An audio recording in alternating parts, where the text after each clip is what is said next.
오늘 은혜 받으실 말씀은 창세기 22장. 창세기 22장. 창세기 22장 10절에서 12절까지만, 13절까지 봉독해 주세요. 13절까지.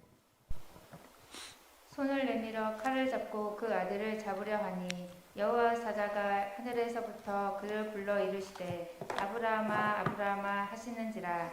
아브라함이 이르되 내가 여기 있나이다 하매 사자가 이르시되 그 아이에게 내 손을 대지 말라. 그에게 아무 일도 하지 말라. 내가 내 아들 내 독자까지도 내게 아끼지 아니하였으니 내가 이제야 네가 하나님을 경외하는 줄을 아노라. 아브라함이 눈을 들어 살펴본즉 한 순양이 뒤에 있는데 뿔이 수풀에 걸려 있는지라. 아브라함이 가서 그 순양을 가져다가 아들을 대신하여 번제를 드렸더라. 아멘. 아멘. 그리고 이렇게 수요일날 예배 오실 때에 이쪽에 주차할 공간 없을 때는 안으로 쭉 들어가면 됩니다. 입구 안으로 쭉 들어가게 되면은 폐쇄라고 써 있는데 안에까지 쭉 들어가 가지고 파출소 뒤쪽으로 가게 되면은 주차할 수 있는 공간이 있으니까 거기들 이용하면 됩니다. 우리 사랑에서 나눔 행사하면서도 사실 이제 여기가 행정복지센터가 들어오잖아요. 그래서 주차 문제 때문에 이 전국에서 차들이 엄청나게 오는데 이 주차 문제 때문에 이거 어떻게 하느냐 이거 고민했었는데 몇 년 전에 하나님께서 감동을 주셨어요. 야, 민속촌 주차장 있지 않냐? 그래서 민속촌 주차장은 안 된다는 거예요. 사람들이 거기는 민속촌 개장 이래 지금까지 주차장을 한 번도 외부에 다른 사람들에게 내준 적이 없다는 거예요. 야, 그런데 하나님 앞에 기도하고 나가니까 그게 열려가지고 우리가 작년부터 쓰고 있잖아요. 금년에도 이제 허락이 되어가지고 금년에도 우리가 이제 거기 가서 아침에 차 들어오게 되면은 전국에서 온 차들은 거기 2000포 쌀 쓰는 차도 거기다가 다 두고 이제 우리 교회로 와가지고 우리 교회에서 이제 예배 드리고 끝나고 이제 뭐 걸어가든 차 타고 가든 여기 송도갈비 가서 그분들은 식사하고 우리 봉사자들은 먼저 하든가 나중에 하고 이제 이렇게 할 거예요. 그래서 이 주차장 문제 이거 하나님께서 이제 길을 터줘놔서 앞으로는 쌀 나눌 때 주차장 문제도 우리가 걱정할 필요가 전혀 이제 없게 되었어요. 할렐루야. 어디나 항상 길은 있습니다. 하나님께서 항상 우리에게 길을 열어주시니까 여러분들 어떤 문제들이 있을 때에 절대 낙심하고 포기하지 말고 가만히 있으면 안 돼요. 찾아야 했어. 기도하고 찾으면은 찾으라 찾을 것이요 두드리라 열릴 것이니라. 처음에는 민속촌 주차장에서도 올해는 개장일에 해준 적이 없습니다. 너 해가지고 우리가 공문을 보냈는데 막 굴렸어. 우리 찾았어. 두드리고 그랬더니 하나님이 또 길을 쫙 열어주셔가지고 작년에 우리가 거기서 했고 넓은 데 사니까 여러분들 얼마나 좋았어요. 작년에. 금년에도 하여간 금년에도 여러분들 가셔서 하여간 갈비탕도 또 오셔서 이렇게 수요일 낮에 오신 분들이 앞으로 또 이번에 봉사들도 다시 할 분들이요. 그러니까 하여간 그날 또 여러분들 봉사들 다들 열심히 협조해 주시길 바랍니다. 자, 우리 1번부터 한번 복습 한번 하겠습니다. 1번 문제 띄워주세요. 자, 함께 우리 읽습니다. 시작. 하나님께서 아브라함을 부르신 이유는 1절에 답이 있습니다. 1절 함께 읽습니다. 시작. 그 일 후에 창세기 22장 1절 시작. 그 일 후에 하나님이 아브라함을 시험하시려고 그를 부르시되 아브라함아 하시니 그가 이르되 내가 여기 있나이다. 하나님이 아브라함을 부르신 이유가 뭐였죠? 아브라함을 시험해 보시려고. 어떤 시험입니까? 하나님을 더 사랑하는가, 독자 이삭을 더 사랑하는가. 아브라함에게 있어서 최우선 순위는 독자 아들 이삭인가 아니면 하나님인가, 이걸 시험해 보시기 위해서 하나님께서 부르셨습니다. 2번. 2번 설명들은 다 이미 했으니까 넘어가고 2번 문제 시작. 여호와께서 아브라함에게 요구하신 내용은 2절에 나와 있죠. 함께 읽습니다. 시작. 여호와께서 이르시되 내 아들 내 사랑하는 독자 이삭을 데리고 모리아 땅으로 가서 내가 내게 일러준 한 산 거기서 그를 번제로 드리라. 답. 독자 이삭을 하나님께 번제로 드리라고 하셨다. 여호와께서 아브라함에게 요구하셨어요. 아브라함이 가장 사랑하는 것을 죽이라고 요구했어요. 오늘날도 하나님은 우리가 하나님보다 더 사랑하는 것이 있으면 그것을 죽이라고 우리에게 요구하십니다. 이 말은, 자, 이 말을 잘 해석해 들으셔야 합니다. 이 말은 하나님보다 더 사랑하는 것을 두지 말라는 것을, 우상을 두지 말라는 것을 우리에게 이야기하고 있죠. 우리가 세상을 행복하고 편하게 사는 비결이 뭐냐? 하나님을 최우선하는 겁니다. 하나님을 제일로 사랑하는 겁니다. 하나님보다 자녀를 더 사랑하면 그 자녀가 무지하게 속 썩이고, 하나님보다 배우자를 더 사랑하게 되면 그 배우자가 속을 썩이고, 자, 하나님보다 물질을 더 사랑하게 되면 물질이 속을 썩입니다. 그러니까 우리가 세상을 편안하게 사는 비결은 다른 거 없습니다. 하나님을 최우선하게 되면 모든 것이 다 교통정리가 되는 겁니다. 자, 그 다음에 3번 문제. 하나님의 요구에 아브라함은 어떻게 반응했나요? 독자 이삭을 바치라고 했어요. 말도 안 되는 요구죠. 어떻게 아들을 죽입니까? 하나님이, 아니야, 하나님이 왜 이러시는가? 도대체 말도 안 되는 요구 아닙니까? 하나님의 요구에 대해서 아마 아브라함의 어안이 벙벙할 수도 있었겠죠. 보통 사람 같았으면 이해가 안 돼가지고 아무런 대답도 아예 대답을 안 했을 수도 있는데, 아브라함은 어떻게 했습니까? 3절 시작. 아브라함이 아침에 일찍이 일어나 나귀의 안장을 지우고 두 종과 그의 아들 이삭을 데리고 번제에 쓸 나무를 쪼개 가지고 떠나 하나님이 자기에게 일러주신 곳으로 가더니, 자, 어떻게 반응했느냐? 아침에 일찍 일어났다. 답 띄워주세요. 아침에 일찍 일어났다. 무슨 말입니까? 신속하게 순종했다. 자, 우리 순종의 3대 원칙이 있다고 했습니다. 따라서 합니다. 온전히 순종하고, 철저히 순종하라는 말이에요. 온전히 순종하고, 신속히 순종하고, 그 다음에 끝까지 순종하자.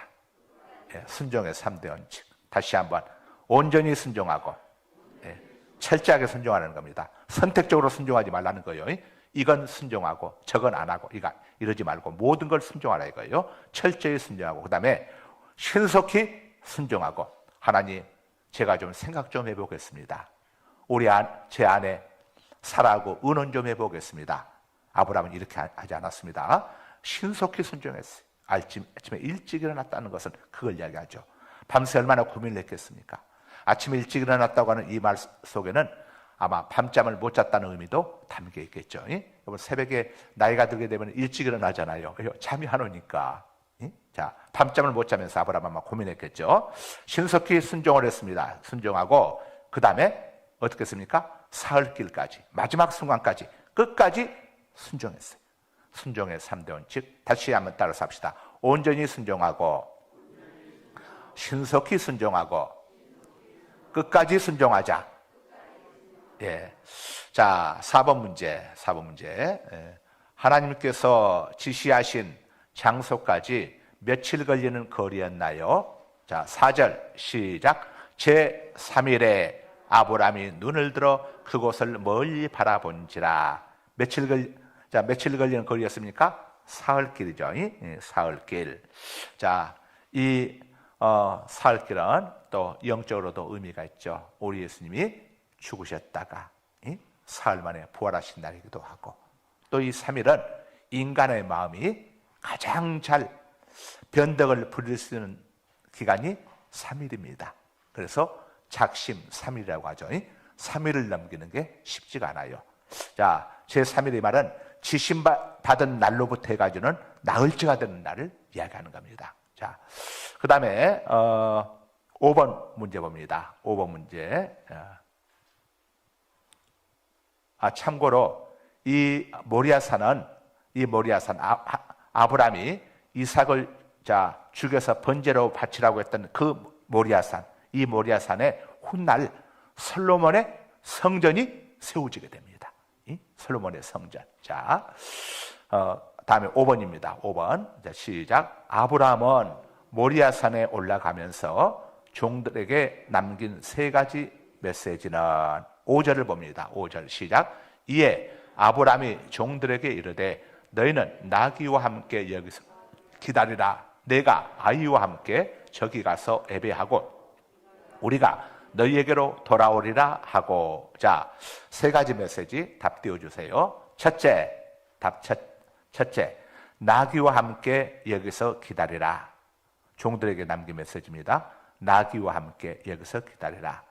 자, 이 당시 나귀는 오늘날의 차와 같습니다. 화물차에 함께 타고 간 거예요.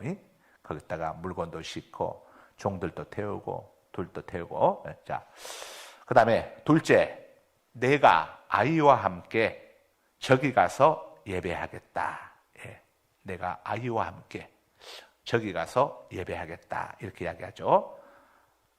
아이는 누굽니까? 이삭을 이야기합니다. 이때 이삭은 어린아이가 아니라 나무찜을 자기 등에다가 지고 올라갈 정도로 그런 힘이 있는, 얼마든지 아버지의 늙은 아브라함을 거역할 수 있는 그런 나이였습니다. 내가 아이와 함께 저기 가서 예배하겠다. 자, 세 번째 메시지는 예배 후 아이와 함께 너희에게로 돌아오리라. 자, 아이를 죽이러 가는데 어떻게 아이와 함께 돌아올 수 있습니까? 아브라함은 내가 이삭을 죽일지라도 하나님께서 이삭을 다시 살려주실 것을 믿었죠. 이게 히브리서 11장 19절에 보게 나오게 되죠. 아브라함은 생각했습니다. 내가 아들을 죽일지라도 전능하신 하나님이, 부활의 하나님이 내 아들을 다시 살려주실 것이라고 생각한지라. 그래서 믿음은 생각을 잘하는 사람이 믿음 좋은 사람입니다. 이 믿음의 사람은 부정적인 생각을 하지 않습니다. 긍정적인 생각을 하는 겁니다. 나이도 들고 힘도 없고 아이고 이제 세상 끝이구나, 이게 아니라 우리 믿음의 사람들은 다시 우리 몸이 부활할 날이 있고, 나는 이제 이 땅 떠나면 끝이 아니라, 소멸되는 것이 아니라 천국으로 이민 가는 것이다. 눈물이 없고 고통이 없고 이별이 없고 내 아버지와 어머니가 먼저 가신 곳, 믿음의 조상들이 먼저 간 그곳으로 나는 이민 가는 것이다. 한국 땅에 살다가 자식들이 미국으로 이민 갈 때에 자기 어머니 아버지하고 헤어진다고 웁니까? 신나가지고 갑니다. 우리 아까 이야기했지만 우리 김춘아 권사님 아들이 미국으로 이민 가서 살고 있는데 유복자였어요. 유복자. 그런데 너네가 유복자로 키웠는데 미국 가야겠냐? 엄마 너무 좋아. 진짜 미국은 천국 같은 곳이야. 한국하고는 너무 달라. 갈 거야. 엄마 미안해. 가서 전화 자주 할게. 가는 거예요. 여러분 딸들 아무리 이쁘게 키워보세요. 시집 갈 때 되게 되면은 리브가에게 리브가를 저 아내로 맞이하기 위해서 이제 아브라함이 엘리에스를 보내지 않습니까? 그때 가서 엘리에스를 가가지고 리브가의 부모한테 자 이야기하죠. 대개 딸을 우리 도련님의 아내로 맞이하기 위해서, 우리 주인님의 며느리로 맞이하기 위해서 데리러 왔습니다. 그랬더니 언제 갈 거요? 물어보는 거예요. 내일 갈 겁니다. 그래 내일. 아니 그 먼 길 나가지고 어떻게 하룻밤 자고 간단 말이에요. 더구나 우리 딸하고 이 송별회도 이별회도 못하고 우리 딸도 친구들도 만나보고 저기 작별도 해야 할 거고 친척들도 만나보고 해야 할 것인데 뭐가 그렇게 급하요? 그랬더니 그러면 딸에게 물어보시오. 그래. 엘리에셀이 딸에게 물어보시오 그러는 거예요. 리브가의 아버지 라반에게 하는 이야기가 딸에게 물어보시오. 딸 의견 한번 들어보시오. 그랬더니 부모하고 오빠가 가가지고 리브가한테 묻죠. 리브가야, 이 인간이, 이 사람이 내일 너를 그리로 네 신랑 가맥으로 데려가겠다고 하는데, 야 우리 그래도 식구들 해포도 불고 친척들 모아가지고 이것도 하고 네 친구들하고 해포도 불고 좀 이런저런 시간 갖고 나서 가야 할 거 아니냐. 그랬더니 리브가의 대답인지 아니에요, 내일 갈 거예요. 그러잖아. 이게 성경 속에 그대로 나오고 있어. 얼마나 여러분, 우리는 리브가가 한 번도 가보지 않고 한 번도 만나지 않은 신랑에 대한 사모함, 연모함 때문에 이렇다고 한다면은 우리가 가야 할 곳은 한 번도 가보지 않았지만 성경이 그곳은 눈물이 없고 이별이 없고 고통이 없고 아픔이 없고 스트레스가 없고 질병이 없는 바로 영원히 사는 나라. 그 나라에 가서는 아무리 병들고 늙었던 사람들도 다시 새로운 몸으로 부활을 해가지고 건강하고 강건하게 사는 그 나라. 그리고 그 나라에 우리들의 꿈에도 그리는 예수 신랑이 기다리고 있잖아요. 리브가는 자기의 신랑 이삭이 어떤 존재인지에 대해서 아무것도 알지 못했지만은 우리는 우리의 신랑 되신 예수님에 대한 엄청난 정보를 가지고 있지 않습니까? 우리 신랑 되신 예수님은 어떤 신랑입니까? 죄인된 신부된 우리들의 죄를 대신해서 고난받고 죽으시기 위해서 하늘 보좌 버리시고 이 땅에 찾아와서 자기 신부가 될 우리를 위해서 대신 고난받고 죽으신 그런 신랑 아닙니까? 자기 백성을 위해서 자기 목숨을 내어던진 왕, 그분이 만왕의 왕이신 우리 주 예수님이 아닙니까? 이렇게 엄청난 정보를 성경이 알려주고 있는데 우리 성도들은 나중에 대해서 걱정할 필요가 전혀 없습니다. 할렐루야. 여러분들 해외여행 한번 나가보세요. 나가면 다 한국에서 있었던 거 잊어버립니다. 거기 가가지고 거기 외국 사람들 만나고 그 사람들 뭐 한번 돌아보고 하다 보면 전부 잊어버리게 돼. 여러분들 우리는 이런 긍정적인 소망을, 믿음을 품고 사십시다. 자, 여기 다음에 6번 문제 봅니다. 6번 문제. 자, 시작. 이삭은 모리아산에 올라가면서 아버지에게 무엇을 질문했나요? 자, 이제 모리아산에 이삭이 짐을 지고 올라갑니다. 궁금한 겁니다. 궁금한 거. 아니, 이 아버지가 평소에 하나님께 제사 지낼 때 보게 되면은, 번제 드릴 때 보게 되면은 이 양이 항상 있었는데, 아니 왜 오늘 양을 안 가지고 가는 것이지? 자, 여기서 우리가 한 가지 기억해야 할 게 있죠. 이 구약의 5대 제사 중에 번제가 있습니다. 근데 이 번제는 모세가 시내산에서 하나님께로부터 십계명과 함께 제사법, 의식법 이런 법들에 관해서 또 뭐 사회법 이런 법들에 관해서 시내산에서 11개월 동안 머무는 동안에 하나님이 알려주시는데 하나님께서 모세에게 이것을 알려준 사건은 7개 나옵니다. 모세는 아브라함의 수백 년 후에 후손이에요. 자, 그렇다면은 모세가 시내산에서 이 번제, 구약의 5대 제사, 제사법이라든가 이런 것들을 하나님께로부터 받기 이전부터 아브라함과 이삭이 번제를 알고 있었다는 사실을 알려주고 있는 거죠. 그래서 뭐 구약의 뭐 율법이기 때문에 이런 건 폐기한다. 천만에. 그 이전부터 있었어. 어떤 분들은 11조는 뭐 율법에서 나온 잔재다는데 천만에. 아브라함이 멜기세덱에게 어떻게 했습니까? 아브라함이 전쟁에 나가서 승리하고 돌아오면서 예수 그리스도를 예표하는 멜기세덱 대제사장에게 11조를 바쳤음을 창세기가 우리에게 알려주고 있지 않습니까?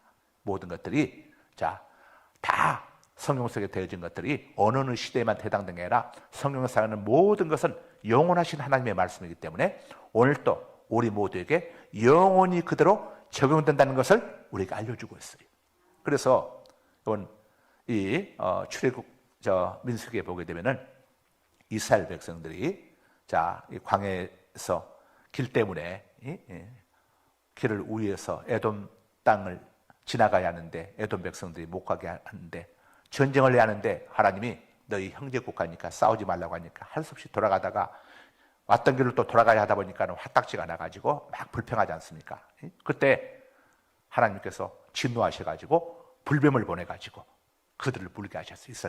이스라엘 백성들이 불뱀에 물려가지고 막 죽어갈 때에 제발 우리를 살려달라고 요청을 하니까 모세가 다시 하나님께 기도했더니 하나님께서 이번에는 놋이 뭡니까? 금, 은, 동할 때 동이 놋입니다. 구리, 놋동, 구리라고 하는 거예요. 같은 말이죠. 이 구리로, 놋으로 뱀 모양을 만듭니다. 뱀을 만들어가지고 신속하게 뱀 모양을 만들어가지고 장대에 높이 매달게 해요. 그래서 장대에 매달린 그 뱀을 쳐다만 보면은 나을 것이라고 그래요. 그래서 모세의 말을 듣고 쳐다본 사람은 모세의 말을 듣고 믿고 쳐다본 사람은 전부 살아났는데 끝까지 고집 부리면서 저걸 쳐다보면 내가 산다고 말도 안 되는 소리 하지도 말라고 하면서 끝까지 상처만 뱀에게 물린 그 상처만 바라보면서 그 상처에 붙들고 있었던 자들은 어떻게 했습니까? 다 죽었어요.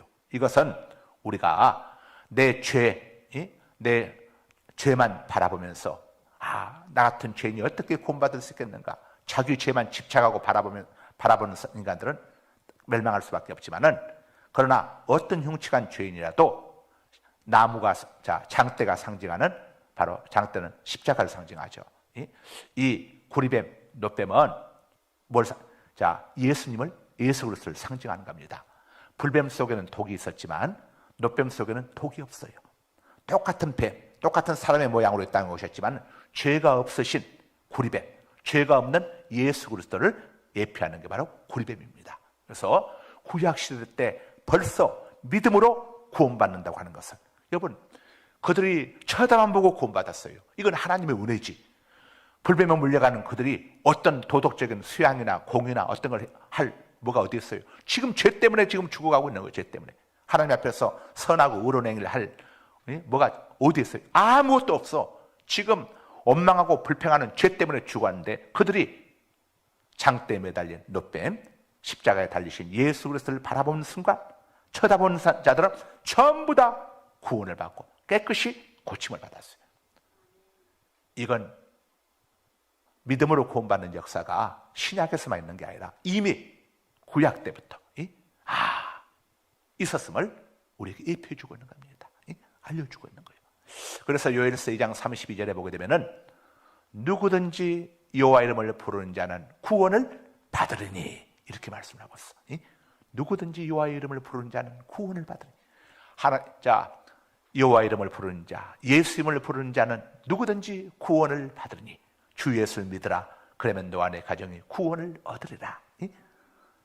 사도행전 16장 31절 말씀이죠. 또 마가복음 16장 16절은 예수님을 믿고 세례를 받는 사람은 다 구원을 받을 것이요, 믿지 않는 사람은 정죄 심판을 받으리니. 믿음으로 구원받는 역사는 신약에서만 있는 게 아니라 이미 구약 당시부터 하나님께서 우리에게 주셨어. 하나님의 말씀은 영원하신 거예요. 절대 말씀은 변개된 게 아니에요. 그래서 우리가 이렇게 예수 그리스도의 은혜로 구원받았으면 이미, 그래서 구약은 예수님에 관한, 장차 오실 예수님에 관한 이야기가 구약인 거예요. 신약은 오셔서 이 땅에서 행하신 예수님에 관한 이야기가 신약의 4대 복음이죠. 그리고 난 다음부터 이제 사도행전부터 시작해가지고 이 땅에 오신 예수님께서 행하신 일들과 장차 예수님께서 이 땅에 오셔서 행하실 것들에 관해서 쭉 요한계시록으로 이렇게 이어지면서 우리에게 전해주고 있습니다. 신구약 전체의 주인공은 예수 그리스도고, 신구약 전체의 주제는 누구든지 예수님을 그리스도로 구원자로 믿는 자는 구원을 받으리라. 이것을 또 우리가 문어적으로 표현하자면은 하나님 말씀에 순종하는 자는 구원을 받고 복을 받으리라. 이렇게 우리가 정리할 수 있어요. 그래서 성경 전체를 한 문장으로 요약하자면은 하나님 말씀에 순종하라는 겁니다. 하나님 말씀에 복종하라는 거예요. 예수님을 믿고 구원을 받으라는 것도 하나님 말씀이고, 그 말씀에 순종해서 복종해서 하나님 보내신 독생자 예수님을 우리의 구주로 믿으면 멸망하지 않고 구원을 얻게 되는 거예요. 할렐루야. 이렇게 우리는 이런 엄청난 구원의 은총을 하나님께서 우리에게 주시는 이유는, 어떻게 해서든지 간에 하나님은 우리를 구원해 주시기 위해서, 불꽃 같은 눈동자로 우리를 구원해 주시기 위해서 몸부림치시는 분이심을 우리에게 보여주고 있는 거예요. 그래서 누가복음 보게 되면은 십자가 우편의 강도가 좌편 강도하고 예수님을 부인하고 막 이렇게 예수님을 부인하고 저주하고, 네가 하나님의 아들이라면 내려와 보라고 십자가에서, 그럼 우리가 믿어주겠다 이렇게 조롱하고 그러는데, 예수님이 십자가에서 가상 7할 7마디 말, 원래 마지막 순간이 되게 되면 사람들이 본색이 드러납니다. 목회도 하다 보게 되면은 처음에는 안 그러는데 나중에 뭐가 막 시험 들고 삐쳐가지고 나갈 때 되면 이제 그 사람들이 저기가 다 드러나게 되는데, 사람들이, 여러분, 정당 보세요. 그 정당에서 있다가 만약에 공천에서 못 받게 될 때게 난리가 나는 것도 못 보잖아요. 이게 뭐가 자기가 요구하는 것이 안 되고 할 때게 난리가 나잖아요. 그 사람의 본색이 마지막 순간 나타나게 돼. 그러나 이 두 강도가 생각할 때게 이제 마지막 순간이고 이분은 자기들이 볼 때 아무 죄가 없는 분인데 자기 백성들이 세상에 바라봐는 강도 바라봐는 놓아주고 자기들이 병 고침 받고 은혜 입고 한 예수님은 십자가에 못 박혀 죽으라고 얼마나 배신을 당했습니까? 그러니 십자가에서 당연히 강도 우평강도가 생각할 때에 지금 11시 59분인데 지금 오늘 제가 지금 안 끝냅니다. 왜냐 거기하고 약속을 했어요. 여기 약속 뭐냐면 목사님 12시에는 오지 마시고요. 12시 20분까지 오셨으면 좋겠어요. 그러더라고. 한 분도 가면 안 되니까 14,000 날아가니까 꼭 이렇게 계시었어. 오늘 어차피 여러분들 어디 가도 밥을 먹을 거니까 그렇잖아. 어디 가도 밥을 먹잖아. 밥 먹고 난 다음에 차로 데려다 줄 테니까 좀 하시고 도망가 한 분도 가지 말고. 자, 그래서 가만있어. 십자가 우편의 강도가 그렇게 하니까 생각해 보세요. 당연히 십자가 우편 생각에는 이 예수라는 자가 분명히 이제 막 백성당에서 엄청난 저주를 뽑을 것이다. 생각해 봐요. 아니 예수님을 통해서 얼마나 많은 병자들이 고침을 받고 오병이의 기적, 칠병의 기적을 또 경험을 하고 그리고 했는데 아니 그 인간들이 예수님을 십자가에 못 박아 죽으라고 했으니 세상에 배신을 때려도 이렇게 때릴 수가 없잖아요. 그렇죠? 그러니까 당연히 예수님이 악담을 할 거라고 생각을 했는데 예수님의 십자가 가상 칠언석에 악담이 있습니까? 하나도 없어요. 아버지여 저들이 알지 못하고 절하오니 저들의 죄를 용서하여 주옵소서. 정말 기가 막힌 거예요. 그게 십자가 우편의 강도가 충격을 받은 거예요. 진짜 이분은 메시아시다. 정말 이분은 정말 하나님의 아들이시다. 인간은 이렇게 말할 수가 없는 거예요. 인간은. 그래서 십자가 우편의 강도가 거기서 회개를 하지 않습니까? 잡힌 강도를 향하여 먼저 꾸짖는 거죠. 너와 나는 당연히 여기에 달려 죽어야 할 그런 죄인이지만 이분은 아무 죄 없는 분이다. 그러면서 예수님을 변호한 다음에 자 예수여 당신의 나라에 마실 때에 나를 기억해 주소서.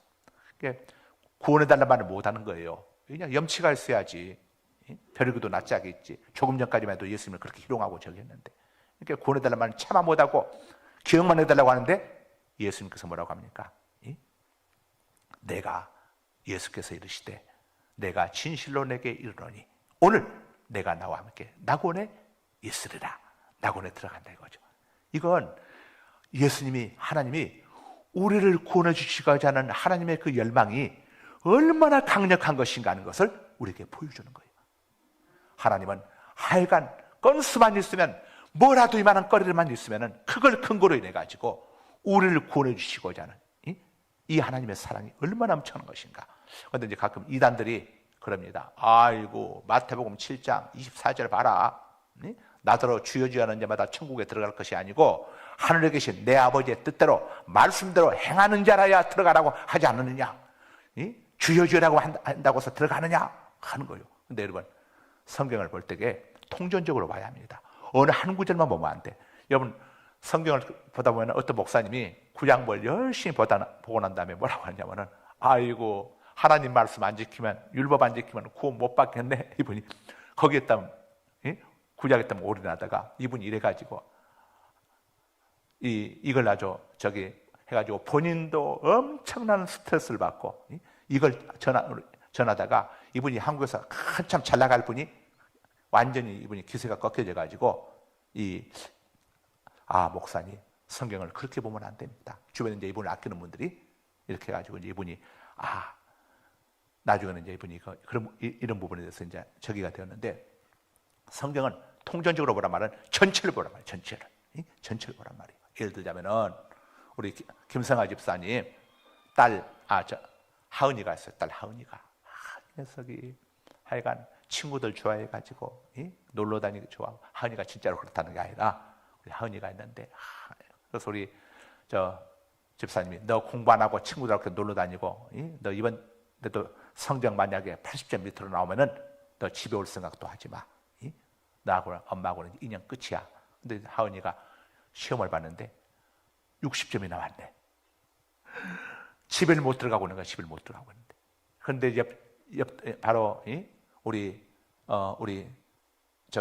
떤떤이 집사님이 야 하은아 너 왜 못 들어가고 있어? 집사님, 나 60점 나왔어요. 우리 엄마가 80점 밑으로 나오거든요. 집에 들어오지도 말고 오면 쫓아내본다고 그랬어요. 똔똔이 집사가. 야, 너가 엄마가 그렇게 이야기한다는 것은 이제 너는 끝이다. 빨리 떠나가거라. 너 엄마한테 맞으면 개패도 맞고 쫓겨난 것보다 안 맞고 쫓겨난 게 낫지 않니? 똔똔이 집사님 그렇게 이야기를 했어. 그러니까 이 하은이가 놀래가지고 어디론가 사라져버렸네. 이제 우리 김성아 집사 놀래가지고 가다가 똔똔 집사 만났어. 똔 집사 우리 딸내미 봐서 봤지. 어디 갔는데? 아유 며칠 전에 그랬잖아. 김성아 집사가 나한테 나한테 가지고 우리 딸내미 만약에 이렇게 하면 이렇게 쫓아내버리겠다고 내가 그놈한테 그렇게 이야기했었다고. 근데 그렇게 이야기해줬지. 그렇게 이야기했으니까. 그러면 우리 김성아 집사가 우리 선선이 집사를 향해서 뭐라고 하겠어요? 야, 내 뜻을 잘 전했다고 하겠어요? 이 여자가 미쳤나 하겠어요? 이단들의 특징이 뭐냐면은 그래서 성경을 똑같이 봅니다. 이단들도. 문제는 어디에서 차이가 나냐? 해석에서 차이가 나요. 어떻게 우리 선생님 집사님이 전해 맞겠습니까? 야, 하은아, 이 바보야. 네 엄마가 너를 얼마나 사랑한? 점수가 문제냐? 내 엄마는 하은이 너를 너무 사랑하니까. 네가 친구들하고 놀러 다니고 공부 안 하게 되면 너 나중에 대학 어떻게 갈래? 대학 졸업한다 또 취업도 하고 저기도 하고 좋은 배우자 만나서 집도 가고 해야 할 텐데 너 학교도 못 가고 저기 하면 안 되지 않냐? 엄마가 너를 위해서 공부하라고 그러고. 그렇지? 네 엄마니까 너를 사랑하니까 공부하라고 하지. 남이 아무 상관없으면 그런 말 뭐하러 하겠냐? 나더러 주여지야 하는 자마다 충고할 것이 아니오 내 뜻대로 하는 그 말씀은 누구에게 한 말이냐? 제자들에게 한 말이다. 하나님 예수님께서 제자들에게 능력을 주면서 제자들이 그 능력 가지고 가서 병든 자 고쳐주면서 몰래 뒷주머니로 돈 받아가지고 챙겨치고 엉뚱한 짓 이런 거 못하도록 주님께서 제자들을 향해서 똑바로 행하라는 것을 단도리 하기 위해서 한 것이지 그게 주님의 본심이냐? 이러듯이 해석을 이단과 이단들의 특징이 뭐냐? 해석을 다르게 버립니다. 이렇게 이단에 빠지게 되면 완전히 그게 세뇌가 되어버려요. 세뇌가 되어가지고 두려움 속에 빠져버린 거예요. 복음을 들으면서 두려움에 빠지는 것은 복음이 아니에요. 복음은 굿뉴스예요. 기쁜 소식이요. 내가 재석에 눌려있다가도 아이고 집사님 그것 때문에 그렇게 눌려있었구만. 걱정하지 마. 성경에 뭐라고 했어? 이사야 1장 18절에 오라 우리가 서로 변론하자. 너희 죄가 주홍 같을지라도 내게 오면 눈과 같이 이어질 것이고 진홍 같을지라도 양털같이 희게 되라고 하지 않았어. 바로 우리 그런 죄 때문에 예수님이 고난받고 죽으셨잖아. 지금 사순절이 큰 날이잖아. 왜 하나님의 아들이 땅에 오셔서 우리 대신 고난받고 죽으셨겠어? 우리가 감당할 수 없는 그런 죄 때문에. 그래서 성경은 70번씩 7번이라도 무한대로 용서해 주시겠다고 그런 거잖아. 그러니까 그런 마음 들 때가 있거든. 죄에 눌려서 정죄의식에 눌리지 말고 이런 죄인된 나를 위해서 내 대신 고난받고 죽으신 예수님을 바라보면서 감사하고 기뻐해야지. 그게 복음 아래 있는 우리 성도들이 해야 할 자세야. 이렇게 알려줘야 그렇구나 맞아 하면서 자유함을 누리는 거예요. 그래서 복음을 듣게 되면 자유함을 누려야어. 복음을 듣게 되면 기쁨이 있어야어. 안 그래도 세상에서 눌려가지고 왔는데 복음 들으면서 더 정죄로 그냥 나쁜 짓 했구만. 당신은 지옥이야. 어떻게 되겠어요? 이건 복음이 아니에요. 복음이. 자, 그래서 여러분 어디 신천지나 어디 공부하러 이상한 데 가지 마세요. 가서 한번 딱 이 사람들 이상한 쪽으로 말려들게 되면 계속 그런 쪽으로 이어갑니다. 나중에 세뇌가 돼버려요. 세뇌가 돼버리게 되면 이거 특별히 이단들의 이런 거에는 사단의 역사가 굉장히 강합니다. 갈라디아 교인들에게 바울 사도가 편지를 하면서 뭐라고 했습니까? 너희들이 내가 전하는 복음은 예수님이 하나님의 아들이시고 그 나사렛 예수가 그리스도이시고 구원자이시고 그분을 믿음으로 하나님의 자녀가 되고 구원을 얻게 된다는 내가 전하는 복음에는 너희들이 아이고 십자가에 달린 그 예수 믿는다고 구원을 받나? 그 양반이 진짜 하나님의 아들이었을까? 그러면 십자가에서 죽었지? 이런 식으로 그런 건 의심은 잘하면서도 왜 다른 복음을 전하는 것은 그렇게 잘 받아들이냐? 그런데 이 바울 사도의 안타까웠던 것이 그때만 한 게 아니에요. 인간은 하나님만 어제나 오늘날 영원토록 동일한 게 아니라 인간도 어제나 오늘이나 영원토록 동일해가지고 4,000년 전 아브라함 때 이스라엘 백성들이 얼마나 말도 함부로 막 해대고, 그래서 하나님이 오직 화가 났으면 너희 말이 내 귀에 들린 대로 내가 너희에게 행하리니, 우리가 생각할 때는 4,000년 사람들은 정말 순수했을 거야. 그들은 욕도 안 했을 거야. 욕하는 정도가 아닙니다. 그들은 하나님 앞에 대놓고 욕을 했던, 우리가 생각하는 순수했을 거라고 생각했던 그들은 하나님께 대해서 욕을 하고 하나님을 대적하고, 2000년 전에 그들은 순수했을 거라고 생각하는데 그들은 하나님의 아들을 십자가에 못 박아 죽이는, 이야, 이거 뭘 이야기합니까? 하나님은 어제나 오늘 영원토록 하나님의 선하시고 자비로우시고 진실하시고 공의로우신 하나님은 그 모습 그대로 영원히 동일하시지만 인간의 악함과 못됨은 4,000년 전이나 2,000년 전이나 오늘이나 동일하다는 것을 우리가 알려주고 있어요. 그러니까 우리 인간 속에는 구원받을 것이 아무것도 없습니다. 그래서 에베소서 2장 8절에 너희가 그 은혜에 의하여, 하나님의 은혜에 의하여 하나님께서 주신 믿음으로 말미암아 구원을, 영생을, 천국을 얻게 되었나니 이것이 너희에게서 나는 것이 아니요 너희의 도덕과 수양과 선행과 윤리로 얻어진 것이 아니요 하나님의 선물이라. 선물은 공로가 전혀 없이 얻게 되는 걸 선물이라고 하는 거예요. 선물이라. 자, 행위에서 난 것이 아니니 이것은 너희들로 하여금 자랑하지 못하게 하려 함이라. 아이고, 내가 이번에 선한 일 이거 했더니 천국을 하나님이 나한테 주셨어. 내가 이렇게 했더니 하나님이 주셨어. 이렇게 되면 이건 대가가 되는 거죠. 구원은, 천국 영생은 자, 어떤 대가를 통해서 얻어지는 게 아닙니다. 하나님 말씀에 대한, 자, 우리가 땅에서의 축복은 하나님 말씀 앞에 순종하고 복종함으로 얻게 되지만은 구원은 하나님의 은혜로 값없이 얻게 되는 거예요. 우리가 어떤 대가를 치르는 것이 아니라 아무런 대가와 희생을 치르지 아니하므로도 예수 그리스도를 우리의 구주로 영접함으로 인해 가지고 값없이 얻게 되는 것, 이게 바로 은혜인 겁니다. 그러나 이 은혜의 뒷속에는 뭐가 있느냐? 우리가 대가를 치를 수 없는 것을 예수님이 우리 대신해서 대가를 치러 주셨어요. 그래서 베드로전서 2장 24절에 뭐라고 말씀하느냐 하면은,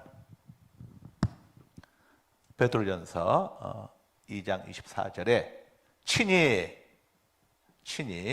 나무에 달려, 나무는 십자가죠. 친히 나무에 달려 그 몸으로, 그 죄 없으신 그 몸으로 우리 죄를 담당하셨으니, 우리 죄를 담당하셨다 이거죠. 이 말은 우리 죄값을 다 치러 주셨으니, 우리가 치를 수 없는 우리의 죄값을 다 치러 주셨어. 어떻게 치러 주셨습니까? 돈으로 치러 준 게 아니에요. 친히 영이신 하나님이 인간의 몸을 입고 친히 이 땅에 오셔서 나무, 저주의 십자가에서 말 한마디로 우리 죄를 담당해 주신 게 아니라 그 몸으로 두 손은 데못에 박히시고 두 발도 데못에 박히시고, 그 다음에 옆구리는 창에 찔리시고 머리에는 가시관을 쓰시고, 이런 고통을 그 몸으로, 죄 없으신 그 몸으로 이런 고통을 담당하셔서 그 몸으로 우리의 죄값을 다 치루어 주셨으니 이는 우리로 죄에 대하여 죽고 의에 대하여 살게 하려 하심이라. 그가 채찍에 맞음으로 너희는 나음을 얻었나니. 그러니까 구원은 우리의 공로로 해결할 수가 없어. 어떻게 우리가 죄 문제 해결할 수 있습니까? 내가 죄인인데. 그렇잖아요. 기록된 바 의는 없나니 하나도 없으며 모든 사람이 죄를 범하였으며 하나님의 영광에 이르지 못하더니. 할렐루야. 더 하면 안 될 것 같아. 여기서 마칩니다.